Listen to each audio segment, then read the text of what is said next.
पाकिस्तानी पठान ने कैसे अपने ही कफील को गोली मार दी। अस्सलाम वालेकुम जी, मैं हूँ राव मुश्ताक अहमद और आज की स्टोरी हमें सुनाई है अब्दुल रहमान भाई ने, जिनका ताल्लुक पिशावर से है।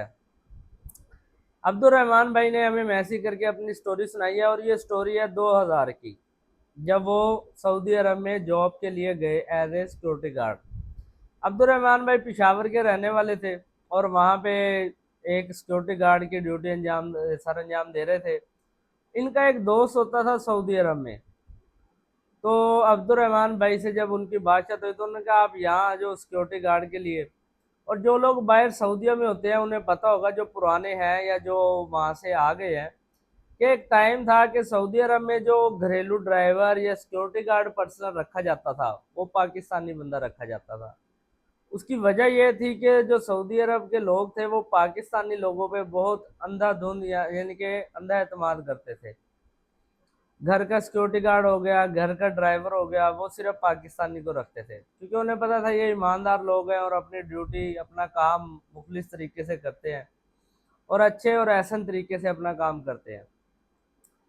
तो हुआ कुछ ऐसे जी, अब्दुल रहमान भाई का राब्ता हुआ अपने दोस्त से जो कि सऊदी अरब में थे और पहले ही किसी कफील के पास काम करते थे जो कि काफ़ी अमीर भी था।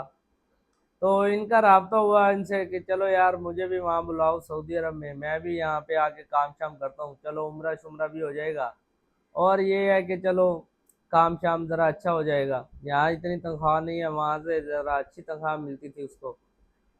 तो उनके दोस्त ने भी उनको वीज़ा वगैरह दिया, अब्दुल रहमान भाई को अपने पास बुला लिया। अब्दुल रहमान भाई ने जब अपने पास बुलाया, कुछ दिन वहाँ रखा, उम्रा वगैरह करवाया, उसके बाद उन्होंने कहा चलो तुम्हारी कोई जॉब का इंतज़ाम करते हैं, तुम ये बताओ कि तुम क्या काम अच्छे से कर सकते हो। तो उसने बताया कि यार मैं तो सऊदी अरब में सिक्योरिटी गार्ड था, तो कोई अगर ऐसी ड्यूटी मिल जाए तो ये तो मैं आराम से कर लूँगा।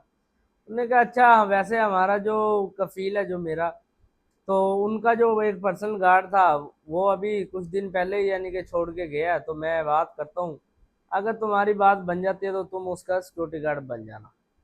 तो उसने कहा चलो यार ये तो आप काम करो, फायदा हो जाएगा।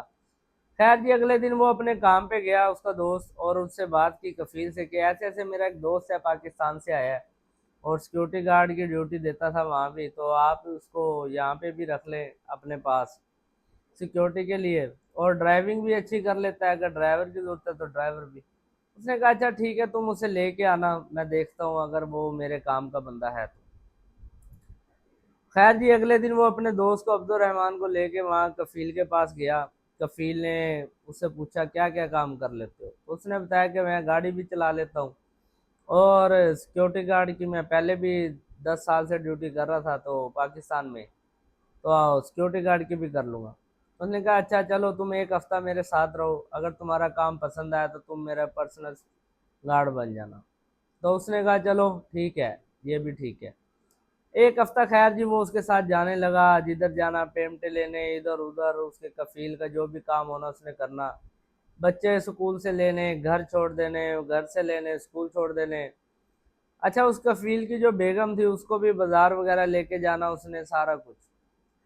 खैर जी ऐसा हुआ कि जो कफील की वाइफ थी उनका जो घरेलू ड्राइवर था ना, वो वाला जो उसका ड्राइवर था वो चला गया उस कफील के पास। उसने कहा जी साहब जी, मैं इतना पुराना मुलाजिम हूँ और आपने नया बंदा रखा तो मुझे अपने साथ रखो, इसको आप उधर छोड़ो। उसने इसका काम भी एक हफ्ते से देख लिया था, उसने कहा यार ये भी काम अच्छा करता है, चलो ठीक है। उसने कहा यार तुम घर के ड्राइवर बन जाओ, ये मेरा ज़रा पर्सनल सिक्योरिटी वो सिक्योरिटी गार्ड वगैरह बन जाएगा। अच्छा, वो जो दूसरा था बंदा वो था इंडियन और वो उसका पक्का यानी कि मुंशी था। जैसे एक होता है ना कि बंदे का एक मुंशी या एक ऐसा बंदा होता है जिसपे बंदा हर तरह का एतबार करता है, कारोबारी भी, बादशाह ये वो। अच्छा जी, कुछ दिन ऐसे हुआ कि वो जब 2-3 साल उसको गुजरे और वो उनके घर का बन गया, बेगम साहब को लेके जाना छोड़ना, बच्चों को लेना लेके आना, बाजार शॉपिंग सब काम घर के वो करता था, घर का सिक्योरिटी गार्ड और ड्राइवर भी वही था। अच्छा, जो इंडियन ड्राइवर था जो कफील के पास गया था, उसने उसके कान भरना शुरू कर दिए। उसे कहा कि यार ये जो तुमने पाकिस्तानी ड्राइवर रखा है ना, ये मुझे सही नहीं लगता। मैंने कहा यार ये तो पठान है, बड़ा अच्छा है और मेरे पास 2-3 साल से काम कर रहा है, हर काम बाखूबी और अच्छे तरीके से करता है।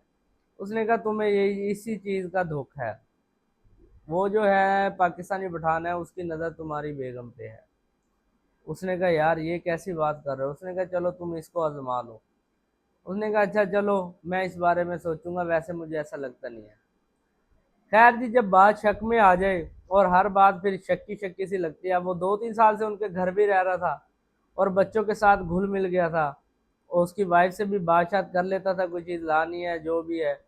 तो उसने नोट करना शुरू कर दिया, जो कफील था।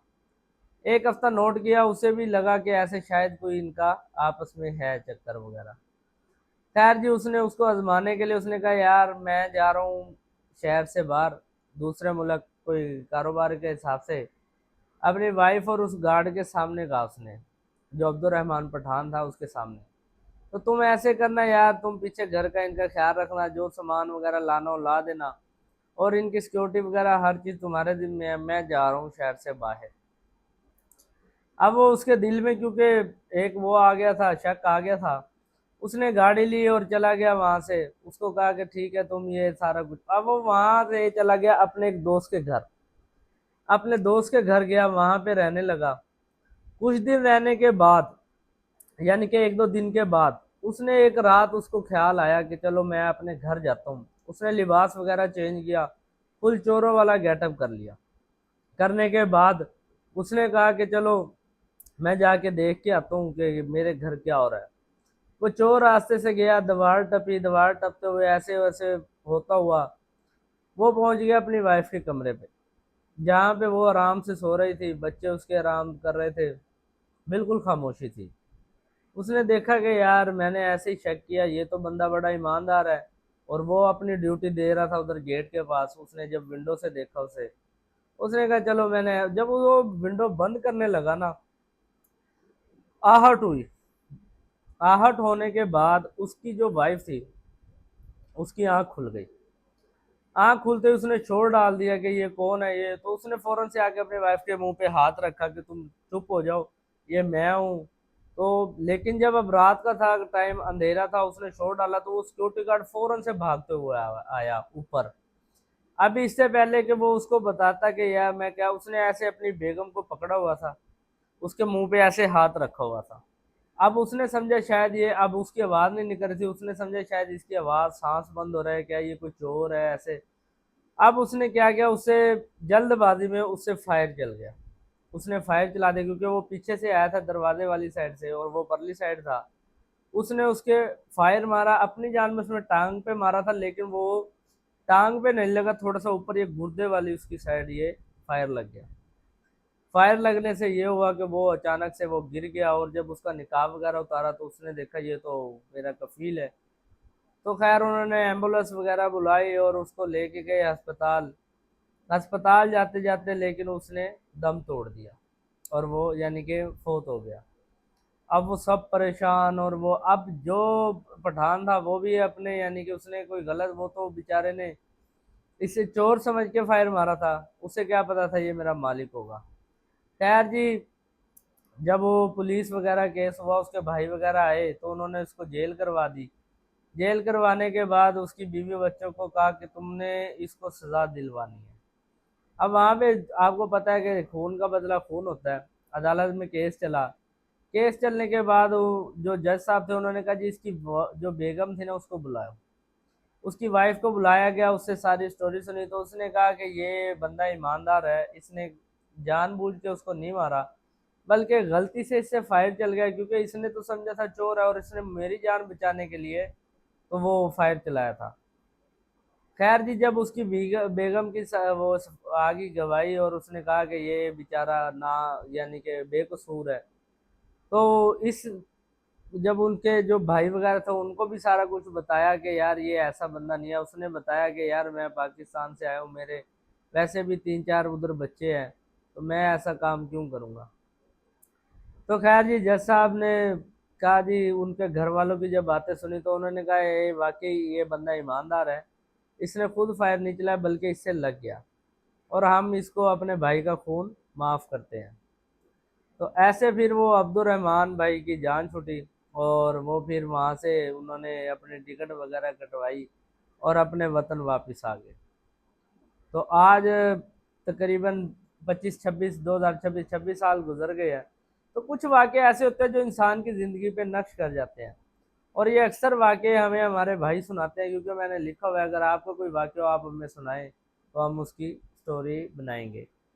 तो ज़िंदगी में बड़े बड़े काम हो जाते हैं, अल्लाह से हमेशा तवक्को रखें, अल्लाह ताला जो करता है अच्छा ही के लिए करता है।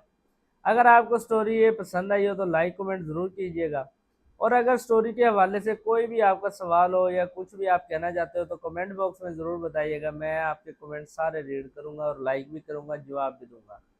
दुआ में याद रखिएगा। अल्लाह हाफिज़।